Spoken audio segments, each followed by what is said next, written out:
সুপ্রিয় ছাত্রছাত্রী, আজকের অনলাইন ক্লাসে তোমাদের সকলকে আমার শুভেচ্ছা। মার্চ মাসে যখন করোনার প্রাদুর্ভাবে তোমাদের ক্লাস বন্ধ হয়ে যায়, তখন বাংলাদেশ সরকারের মাননীয় প্রধানমন্ত্রীর নির্দেশে কারিগরি শিক্ষা অধিদপ্তর ও A2I প্রজেক্টের সহযোগিতায় আমি তোমাদের অনলাইন ক্লাস নেওয়া শুরু করি। সেই থেকে অদ্যাবধি আমি অনলাইনে তোমাদের ক্লাস নিয়ে আসছি। আজকে আমাদের সেই ক্লাসের 11তম ক্লাস। আমি পলিজানি দাস, ইনস্ট্রাক্টর ও বিভাগীয় প্রধান, electronics technology, Khulna polytechnic institute, Khulna. আশা করি এই করোনায় তোমরা যে যেখানে আছো সবাই ভালো আছো, সুস্থ আছো এবং ভালো থাকো, সেই কামনাই করি।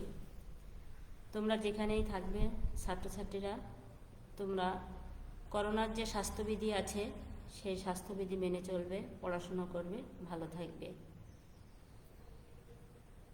প্রিয় ছাত্রছাত্রী, যাদের জন্য আমি আজকে এই ক্লাস নেব, ডিপ্লোমা ইন ইঞ্জিনিয়ারিংয়ের দ্বিতীয় পর্ব ইলেকট্রনিক্স টেকনোলজি ছাত্রছাত্রীদের জন্য।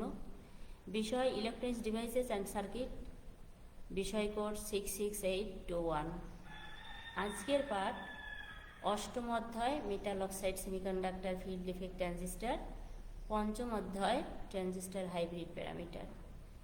এখানে আমি অষ্টম অধ্যায়ের ক্লাসটা গত ক্লাসে আমি নিয়েছিলাম, তখন সব কিছু শেষ হয়নি, কিছুটা বাকি ছিল।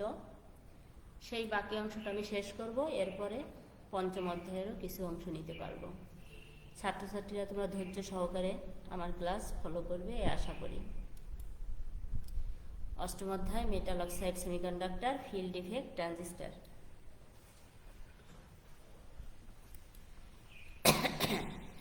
আজকের অষ্টম অধ্যায়ের শিক্ষণফল, অষ্টম অধ্যায়ের যে বিষয়গুলো তোমরা শিখতে পারবে সেটা হচ্ছে ই অনলি মসফেটের গঠন ও কার্যপ্রণালী জানতে পারবে, ফেট ও বিজেটি এর পার্থক্য জানতে পারবে, মসফেট ও জেফেটের পার্থক্য জানতে পারবে, অ্যানালগ ও ডিজিটাল সার্কিটে জেফেট ও মসফেটের প্রয়োগ বর্ণনা করতে পারবে।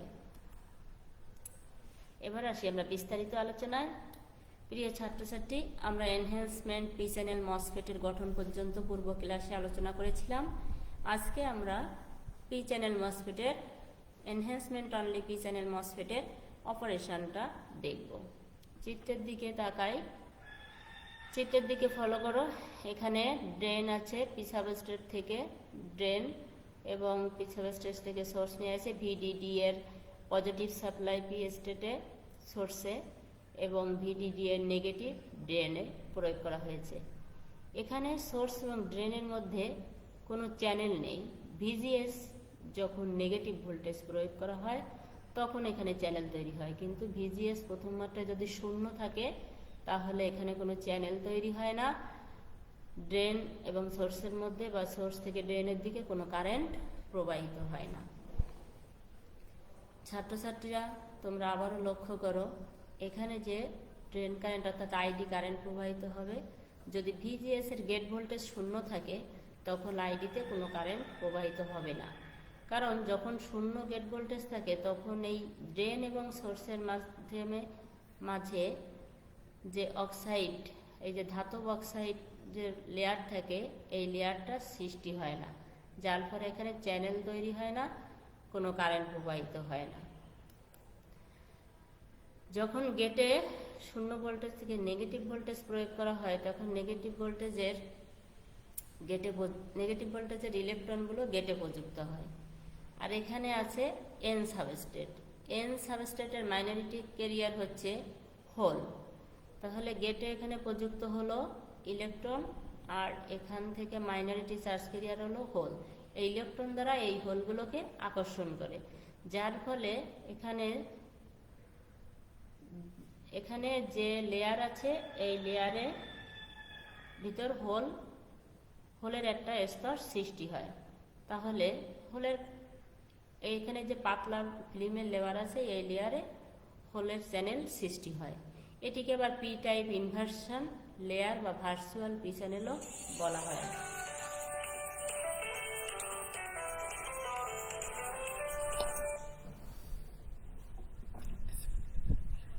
হ্যাঁ ম্যাডাম, আমি তো ক্লাস নিচ্ছি। হ্যাঁ ম্যাডাম।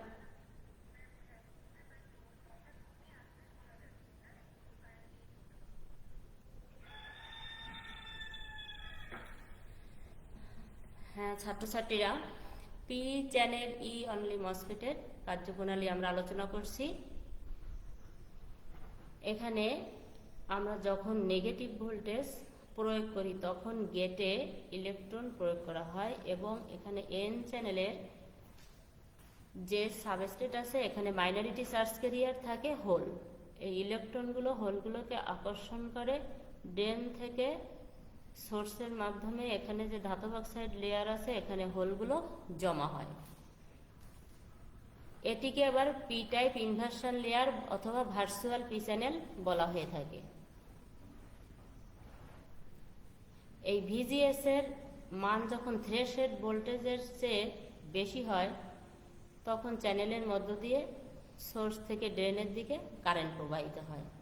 এটাই ছিল MOSFET enhancement only P channel মসফেটের অপারেশন।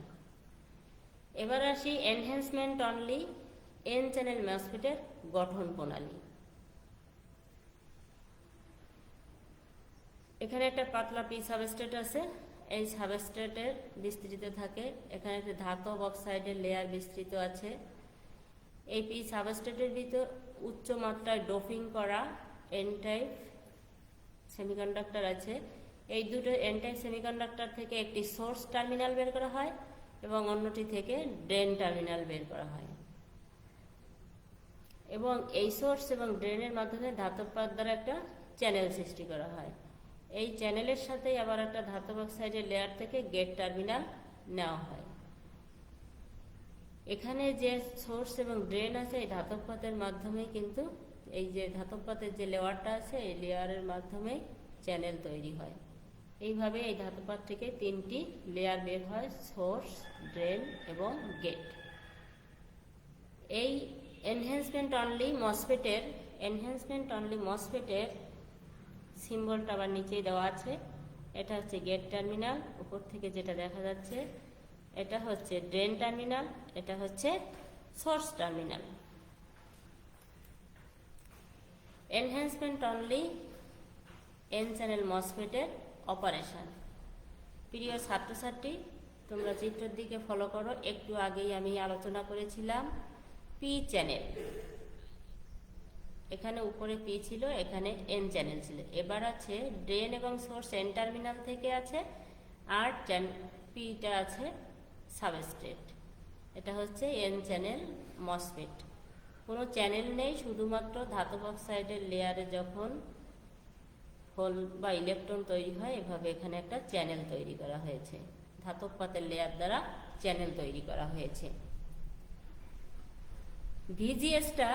ভিজিএসটা যখন 0 থাকে তখন এই আইডি এর মান 0 হবে, কারণ গেট ভোল্টেজে এখানে কোনো কন্ডাক্টিং চ্যানেল তৈরি হয় না।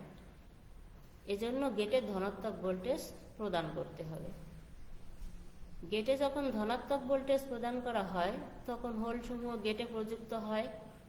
পি সাবস্ট্রেটে অবস্থিত মাইনরিটি চার্জ ক্যারিয়ারগুলো আছে ইলেকট্রন। পি সাবস্ট্রেটে মেজরিটি চার্জ আছে হোল আর মাইনরিটি চার্জ আছে ইলেকট্রন। এই ইলেকট্রনগুলো গেটে প্রযুক্ত হয়। গেটের অপর পাশে এই ড্রেন আর সোর্সের মাঝামাঝি জায়গায় এই হোলগুলো জমা হয়। এই এন টাইপ ইনভার্সন লেয়ার বা ভার্চুয়াল এন চ্যানেলও একে বলা হয়ে থাকে। এই যে ভিজিএস আছে, ভিজিএস এর মান থ্রেশহোল্ড ভোল্টেজের চাইতে বেশি হলে এই চ্যানেলের মধ্য দিয়ে ড্রেন কারেন্ট আইডি প্রবাহিত হয়। এনমসকে ঋণাত্মক গেট ভোল্টেজ কখনো কাজ করানো যায় না। আমরা একটু আগেই দেখেছিলাম যে পি চ্যানেলে কিছুটা ঋণাত্মক ভোল্টেজে কাজ করে, আর এখানে এন চ্যানেলে ধনাত্মক ভোল্টেজে কাজ করানো হয়। ঋণাত্মক ভোল্টেজে কখনো এটা কাজ করে না। এই অবস্থায় ড্রেন থেকে সোর্সের দিকে কারেন্ট প্রবাহিত হয়। আমাদের পি চ্যানেল মসফেট এবং এন চ্যানেল মসফেট আগে আলোচনা করেছি। এনহ্যান্সমেন্ট পি চ্যানেল এবং এনহ্যান্সমেন্ট এন চ্যানেল মসফেটের কার্যপ্রণালী শেষ করলাম। এখানে আমরা একবার দেখব ফেট এবং জেফেটের মধ্যে পার্থক্য। ফেটের ইনপুট সার্কিটে রিভার্স বায়াস দেওয়া হলে ইনপুট ইম্পিডেন্স উচ্চ হয়। বিজিটি এর ইনপুট সার্কিট ফরওয়ার্ড বায়াস দেওয়া হলে ইনপুট ইম্পিডেন্স নিম্ন হয়। ফেড ভোল্টেজ নিয়ন্ত্রিত ডিভাইস, আর বিজেটি কারেন্ট নিয়ন্ত্রিত ডিভাইস। ফেড ব্যবহৃত সার্কিটে নয়েজ কম হয়, বিজেটি ব্যবহৃত সার্কিটে নয়েজ বেশি হয়। ফেড বিকিরণমুক্ত, বিজেটি বিকিরণমুক্ত নয়। ফেটের কারেন্ট চলাচল আমরা একটু আগেই দেখেছি, ফেটের কারেন্ট চলাচল হোল অথবা ইলেকট্রনের উপর নির্ভরশীল। আর ট্রানজিস্টরে অর্থাৎ বিজেটি যে কারেন্ট চলাচল হোল এবং ইলেকট্রন উভয়ের উপরই নির্ভরশীল। ফেটের ড্রাইভার স্টেজের দরকার হয়, বিজেটির ড্রাইভার স্টেজের দরকার হয় না। ফেটকে ইউনিপোলার ডিভাইস বলা হয়, বিজেটিকে বাইপোলার ডিভাইস বলা হয়। ফেটের থার্মাল স্টেবিলিটি তুলনামূলক বেশি, বিজেটির থার্মাল স্টেবিলিটি তুলনামূলক কম। ফেটের 3টি টার্মিনালকে গেট, সোর্স এবং ড্রেন বলে, আর বিজেটি এর 3টি টার্মিনালকে বেস, জিমিটার ও কালেক্টর বলে। মসফেট ও জেফেটের মধ্যে পার্থক্য। জেফেট গেটটি পি অথবা এন টাইপ অর্ধপরিবাহী দ্বারা গঠিত। মসফেট গেটটি এন চ্যানেল হতে মেটাল অক্সাইড স্তর দ্বারা আইসোলেটেড থাকে। শুধুমাত্র ডিফিলেশন মোডে কাজ করে জেফেট, এনহ্যান্সমেন্ট এবং ডিফিলেশন উভয় মোডে কাজ করে মসফেট। গেট জাংশনে কোনো ক্যাপাসিটেন্স তৈরি হয় না, গেট জাংশনে কোনো ক্যাপাসিটেন্স তৈরি হয়। গেটে ফরওয়ার্ড বায়াস দেওয়া হলে তা রিভার্স বায়াসের সাথে মিলে অধিক গেট কারেন্ট প্রবাহিত করে। মসফেটে গেটে রিভার্স বায়াস অবস্থায় তুলনামূলকভাবে কম পরিমাণ গেট কারেন্ট প্রবাহিত করে। মসফেট তৈরি করা সহজ, জেফেট তৈরি করা কঠিন। অ্যানালগ ও ডিজিটাল সার্কিটে জেফেট ও মসফেটের প্রয়োগ। প্রিয় ছাত্রছাত্রীরা, তোমরা কি আমার কথা শুনতে পাচ্ছ?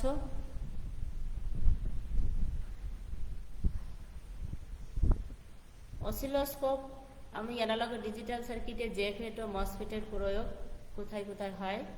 অসিলোস্কোপ, ইলেকট্রনিক্স ভোল্টমিটার, বিভিন্ন পরিমাপ, টেস্টিং যন্ত্রপাতিতে ইনপুট অ্যাম্পলিফায়ার হিসেবে মসফেট ব্যবহার করা হয়, কারণ এদের হাই ইনপুট রেজিস্ট্যান্স লোডিং ইফেক্টকে হ্রাস করে। লজিক সার্কিটে এটি ব্যবহৃত হয় কারণ শূন্য ইনপুটে এটি অফ এবং সামান্য ইনপুট সিগন্যালেই অন হতে পারে। এফএম ও টিভি রিসিভারে মিশ্রণ কার্যে এটি ব্যবহৃত হয়। অপারেশনাল অ্যাম্পলিফায়ারে ও টোন কন্ট্রোল সার্কিটে এটি ভোল্টেজ ভেরিয়েবল রেজিস্টার হিসেবে ব্যবহৃত হয়। এটি লার্জ স্কেল ইন্টিগ্রেশন ও কম্পিউটার মেমোরিতে ব্যবহৃত হয়।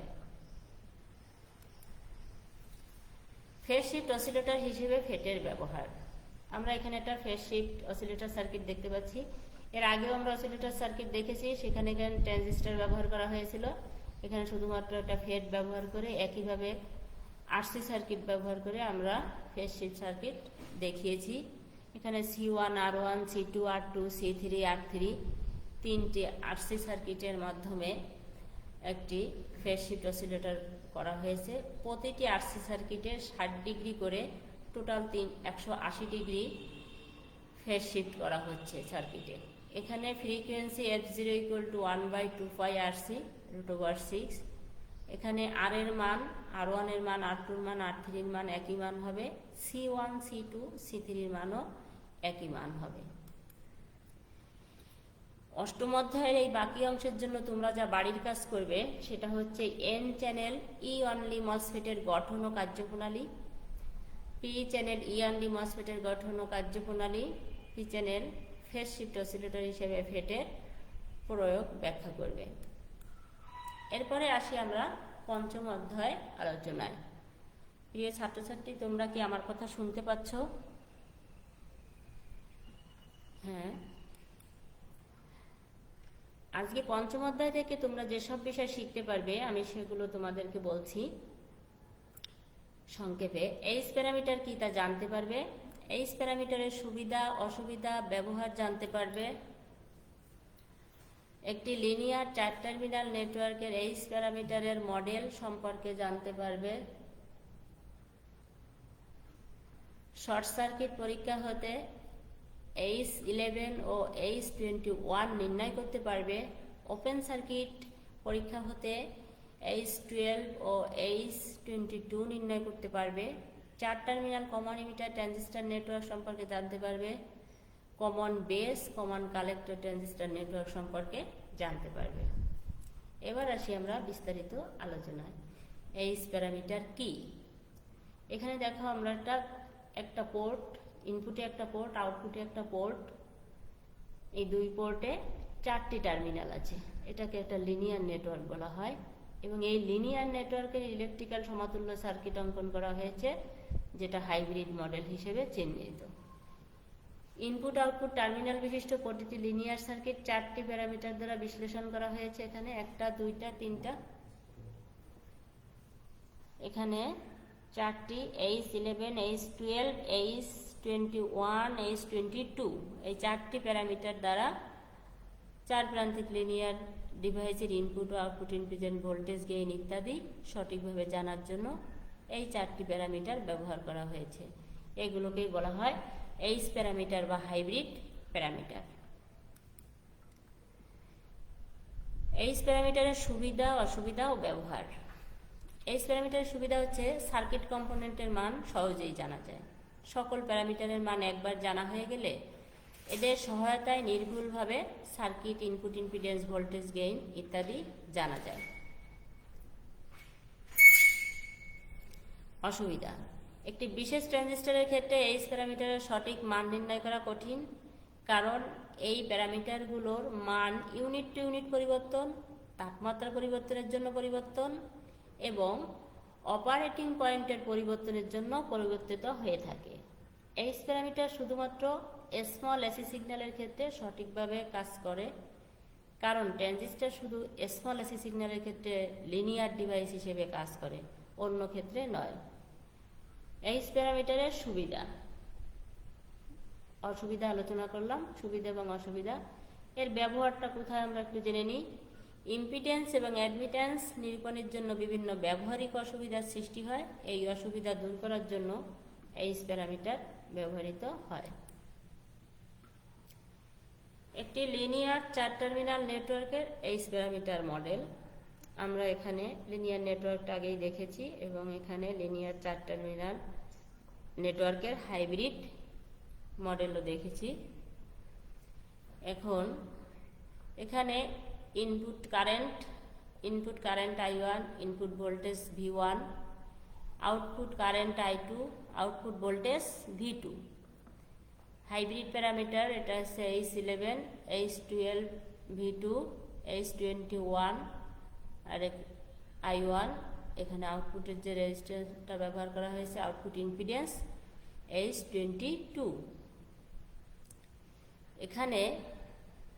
এখানে যে প্যারামিটারগুলো আছে তার ভিতর ইনপুট কারেন্ট এবং আউটপুট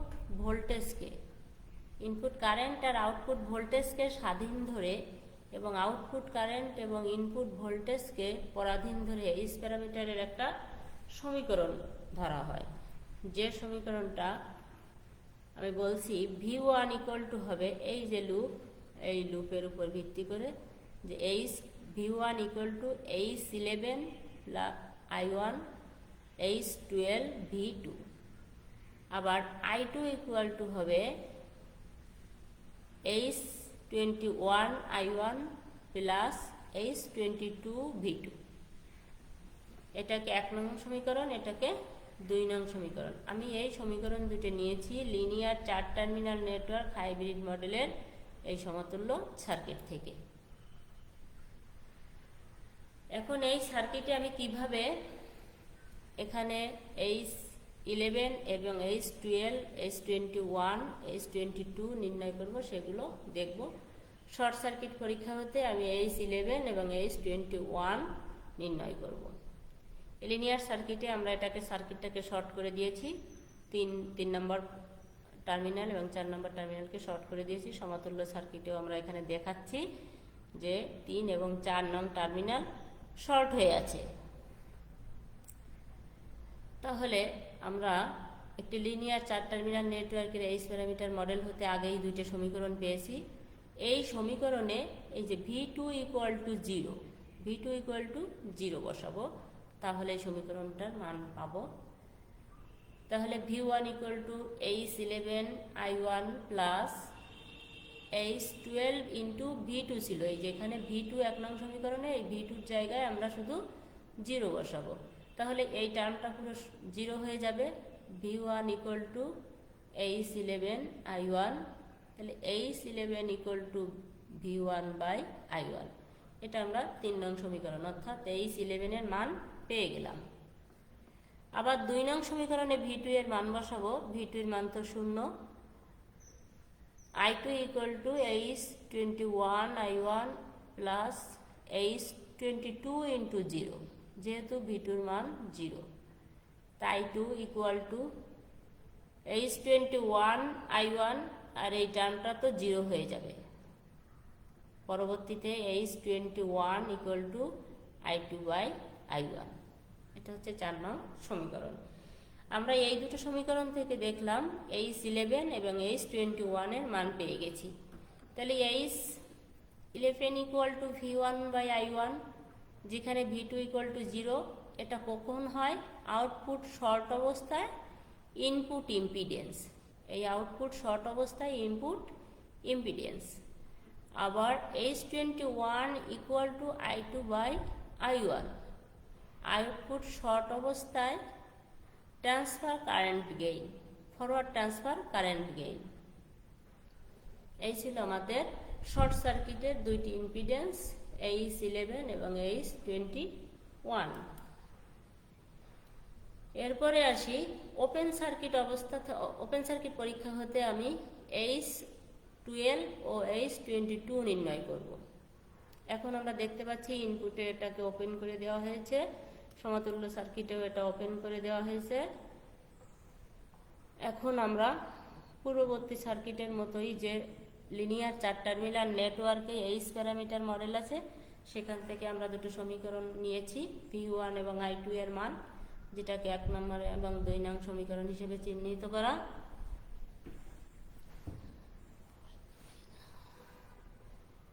এখন 1 নং সমীকরণের ইনপুট কারেন্ট, এখন এই যে আমি এই যে সমতুল্য সার্কিট আছে, এখানের এটা ওপেন সার্কিট, ইনপুটটাকে ওপেন করা হয়েছে, সেই সাপেক্ষে I2 এর মান বসাবো।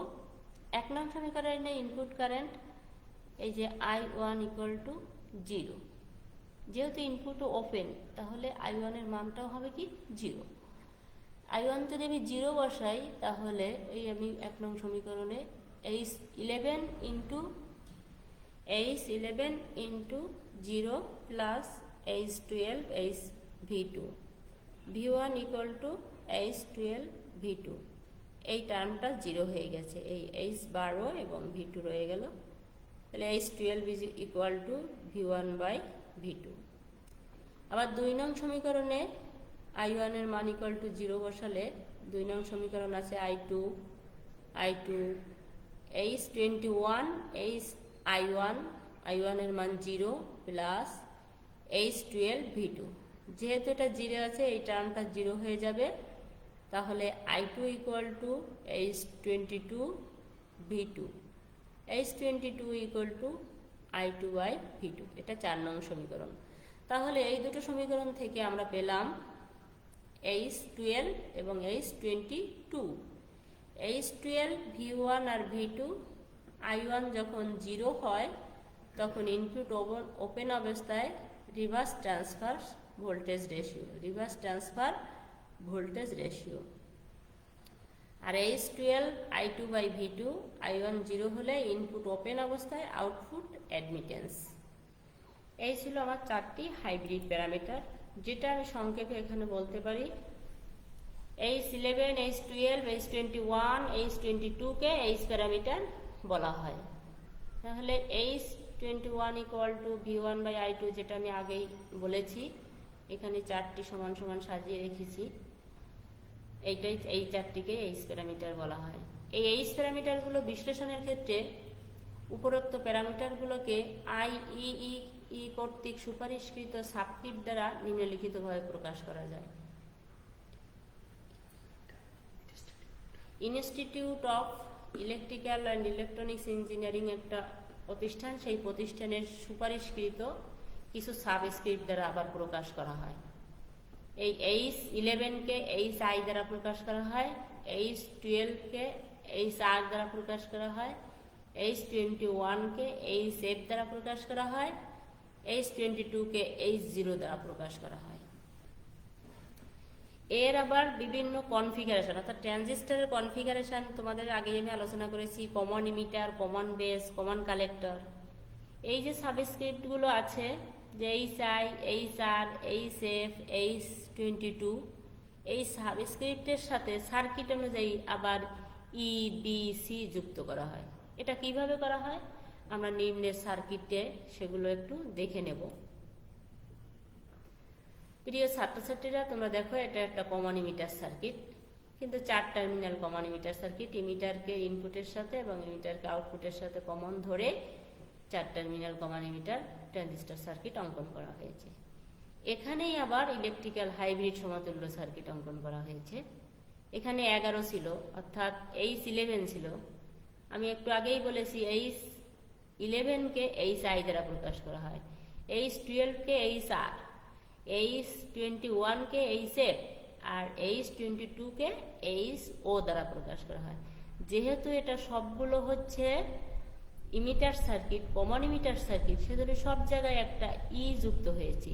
এই যে HI এর পরে ই, HR এর পরে ই, HF এর পরে ই, HO এর পরে ই। প্রত্যেকটা হাইব্রিডের সঙ্গে সাবস্ক্রিপ্টের সঙ্গে একটা ই যোগ হয়েছে। এখানে বেস কারেন্ট IB, এটা কালেক্টর কারেন্ট IC, এটার ভোল্টেজ বেস এবং ইমিটারের মধ্যে ভোল্টেজ VBE, এটা কালেক্টর আর ইমিটারের মধ্যে ভোল্টেজ VCE।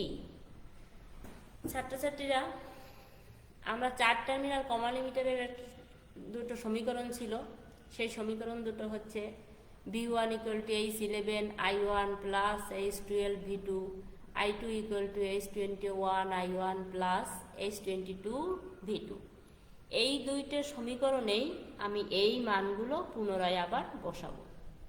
যেমন V1 এর জায়গায় বসাবো কি VB, এই V1 এর জায়গায় বসাবো VB। তারপরে এই যে H11 এর জায়গায় বসাবো HI, H12 V2 এর জায়গায় বসাবো HRE VCE, অর্থাৎ এই VCE হচ্ছে V2। এভাবে আমি দুটো সমীকরণ বের করেছি। আবার IC, এই যে IC বসিয়েছি, H21 ছিল, অর্থাৎ H21 ছিল, এ জায়গায় HFE IB plus HOE VCE। এভাবে আমার দুইটা সমীকরণ করেছি। শুধুমাত্র যে 4 টার্মিনাল ট্রানজিস্টরের সমতুল্য থেকে যে দুইটি সমীকরণ নেওয়া হয়েছে, সেই সমীকরণে শুধুমাত্র এই হাইব্রিডের মানগুলো চেঞ্জ করে দিয়েছি। আর আবারও ছাত্রছাত্রীরা মনে রাখবে, যেহেতু এই ইটা আসছে, এটা কমন ইমিটার সার্কিট, সেজন্য সব জায়গায় ই আছে। আবার কমন বেস সার্কিটে হবে সব জায়গায় বি, আর কমন কালেক্টরে হবে সি। আমরা একটু পরেই আবার এটা দেখে নিই। এই যে ছাত্রছাত্রীরা দেখে নাও, এই যে কমন বেস সার্কিট আছে, কমন বেস সার্কিটে আমরা একটু আগে দেখেছি HI ই ছিল, এবার HI বি, এখানে HR ই ছিল, এখানে HR বি, এখানে আউটপুট ভোল্টেজ VCB ছিল, এখানে আউটপুট ভোল্টেজ বেজ আর collector CB, input voltage V emitter আর বেজের মধ্যে। তাহলে আমরা কমন বেজে শুধুমাত্র দেখতে পেলাম এই সাবস্ক্রিপ্টগুলোর সাথে B যুক্ত হয়েছে, এবং এই সমীকরণেই এই মানটারে বসায় দিয়ে আমরা এখানে দুটো সমীকরণ পেয়েছি। অনুরূপভাবে কমন কালেক্টরেও, কমন কালেক্টর এখান থেকে আসছে বেস কারেন্ট, এখান থেকে আসছে ইমিটার কারেন্ট। এই যে HI, এখানে ছিল HI ই ছিল, কমন বেস সার্কিটে B ছিল, এখন common collector HI C, HR C, তাহলে HF C আবার HO C। এখানে আউটপুট কারেন্ট কালেক্টর আর ইমিটারের ভিতর EC, আবার বেজ আর কালেক্টরের ভিতর BC। এই ছিল আজকের আলোচ্য বিষয়। তোমরা এখান থেকে যেটা বাড়ির কাজ করবে, একটি লিনিয়ার 4 টার্মিনাল নেটওয়ার্ক H প্যারামিটারের মডেলের চিত্র অঙ্কন করবে। শর্ট সার্কিট পরীক্ষা থেকে H11 ও H21 নির্ণয় করবে। ওপেন সার্কিট পরীক্ষা হতে H12 ও H21 নির্ণয় করবে। 4 terminal common emitter, common collector ও কমন বেস ট্রানজিস্টরের হাইব্রিড নেটওয়ার্কের চিত্র অঙ্কন করে সমীকরণ করবে। এই ভিডিওটি পুনরায় দেখতে দক্ষতা বাতায়ন বা www.skills.gov.bd ভিজিট করতে হবে। ছাত্রছাত্রীরা, তোমাদের যদি কোনো প্রশ্ন থাকে তোমরা প্রশ্ন আমাকে করে রাখবে। আমি ক্লাসের মাঝে তোমাদের মাঝে মাঝে দেখেছি কমেন্ট, কিন্তু সব কিছু দেখতে পারি নাই। আমি পরে দেখে নেব। যদি তোমাদের কোনো কোশ্চেন থাকে পরবর্তী ক্লাসে তোমাদের কোশ্চেনের অ্যান্সার করে তারপরে আমি ক্লাস শুরু করব। আমার ক্লাসের সাথে থাকার জন্য তোমাদের সকলকে ধন্যবাদ।